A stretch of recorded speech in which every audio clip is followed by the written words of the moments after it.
So I wanted to do a video about my manga pickups that I have made since the readathon that I took part in.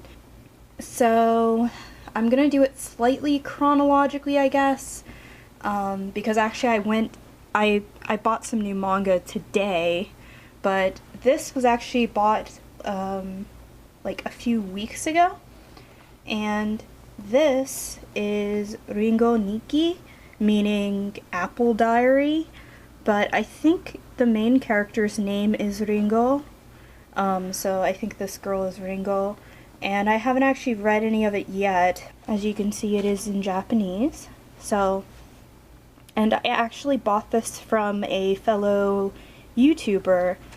She's a Japanese translator, and her name is Sarah Kay, and I'll actually leave a link in the description to her YouTube channel and also to her eBay page, because she still has a lot of manga that she's trying to sell. So yeah, I'm really looking forward to reading this, and it's only 2 volumes, so here's the second volume here. And like I said, they're in great condition for the most part, and I bought them for an extremely good price from Sarah, and I highly recommend anyone else who's learning Japanese, likes cats, likes stuff, definitely check out her channel. I really enjoy it, and I've actually been a subscriber to her for a very long time.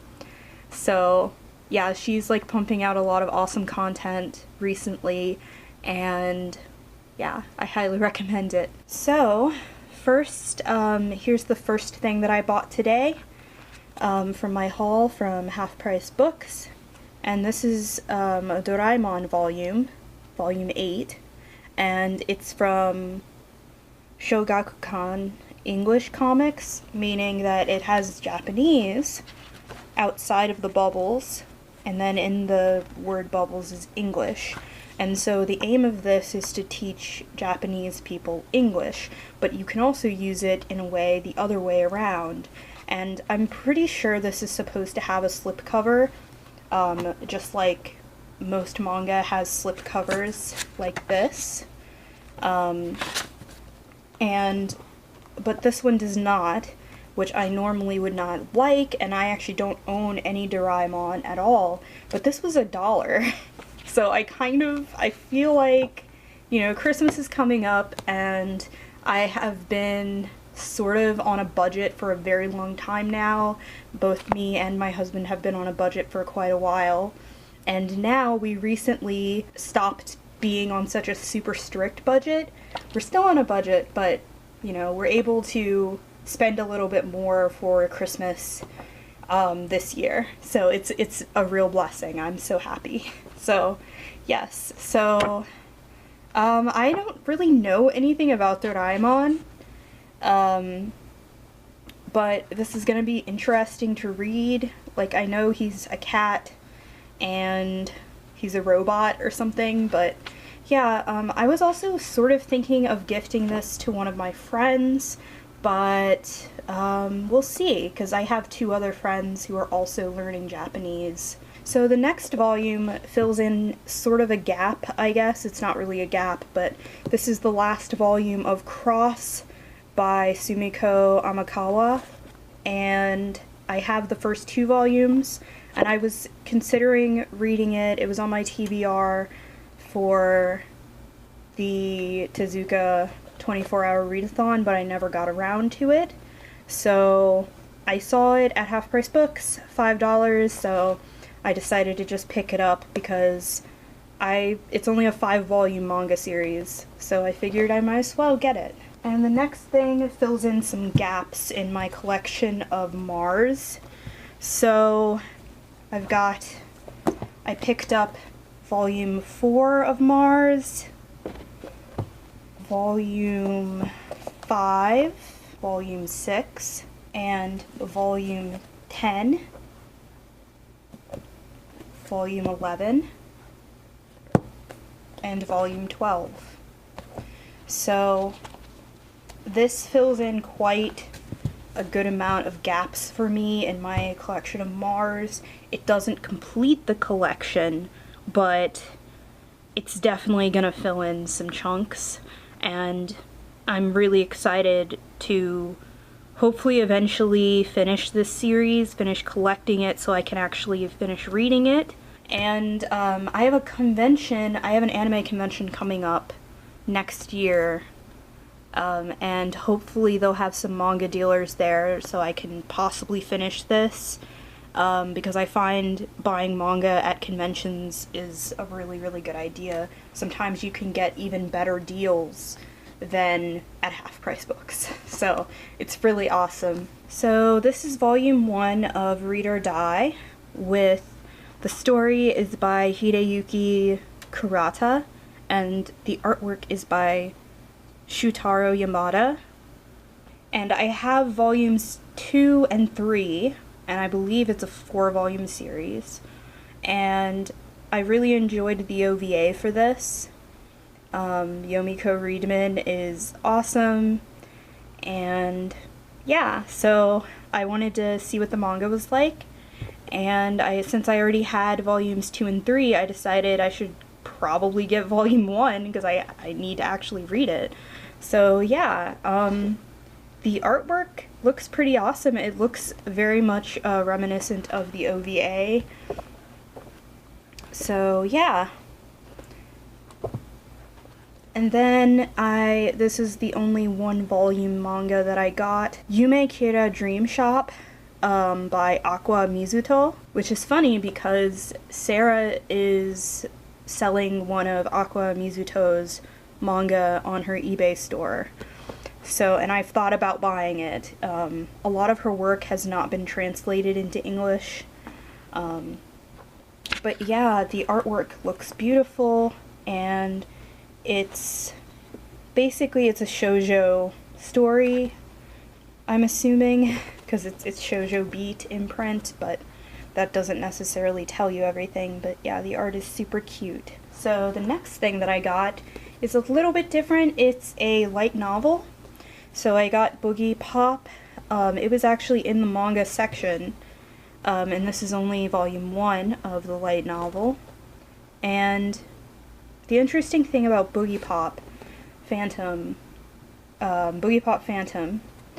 which is the title of the anime, the interesting thing about it is that I saw it a long time ago, basically around the same time as Serial Experiments Lain, and it's very interesting. It's very... I remember it being scary, but more psychological horror.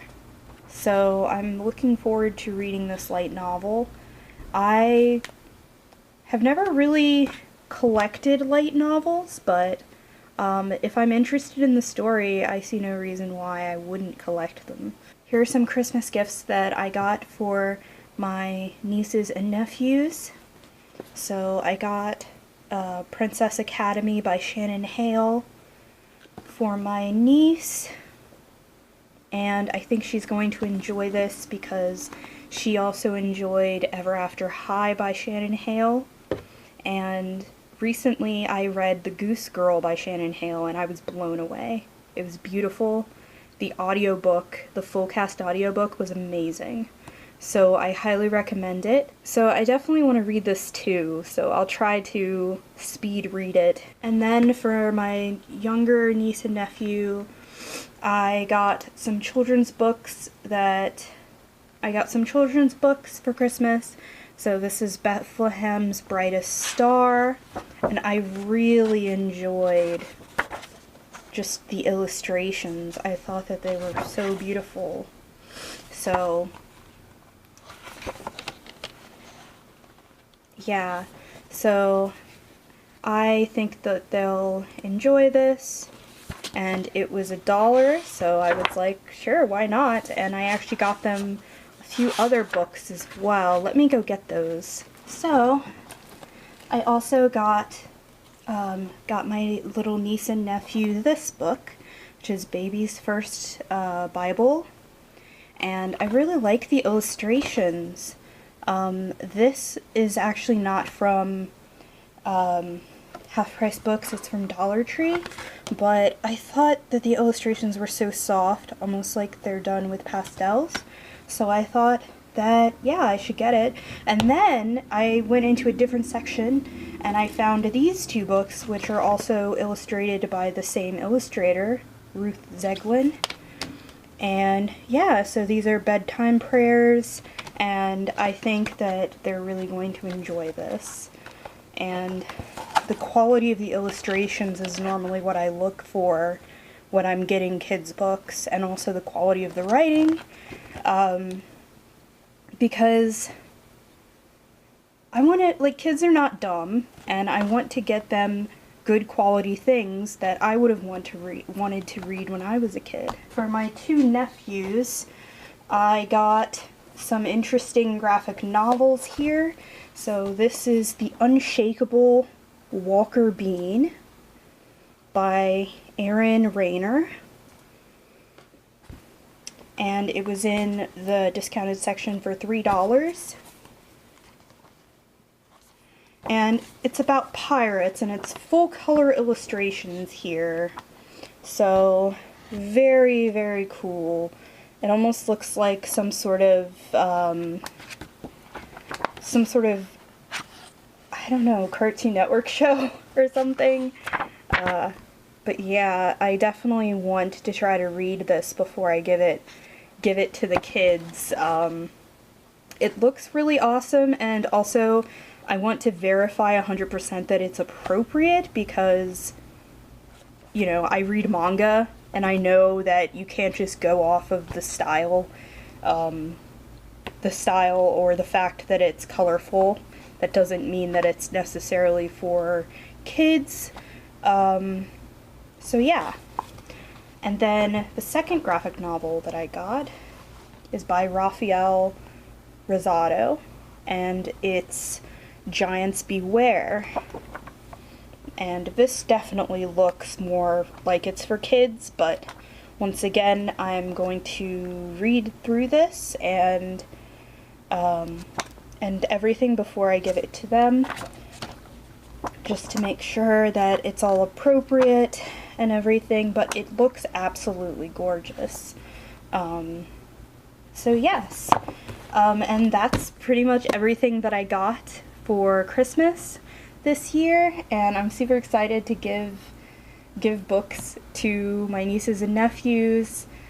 And yeah, I'm always gonna be that aunt that gives books for Christmas.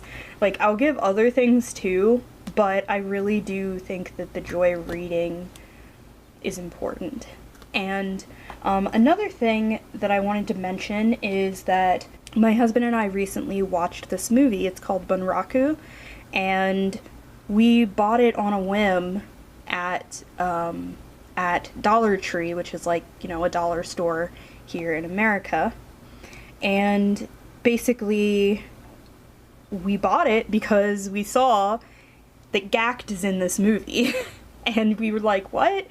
When did this happen? I didn't know Gackt was in an American movie, and apparently he was. He was in an American movie, and he's actually the secondary character. He's like the second main character guy, and he plays a samurai. And it's really, really good, really intense. I really thought it was actually a pretty good movie. It's a good action movie. It has a lot of interesting cinematography that reminds me of like a graphic novel manga style, but you know, it is rated R, so just be warned, it does have violence in it.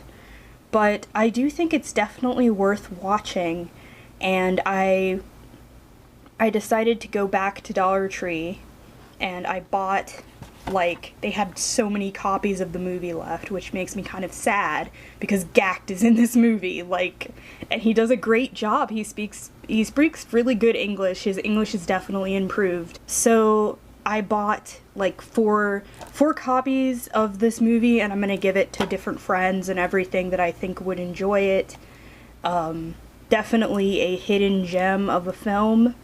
I highly recommend it to anyone who is old enough to see rated R movies. So yeah, thank you so much for tuning in to my haul video. Here's an overview of everything. And thank you so much again for watching my videos and everything, and I hope to see you guys again in another video really soon.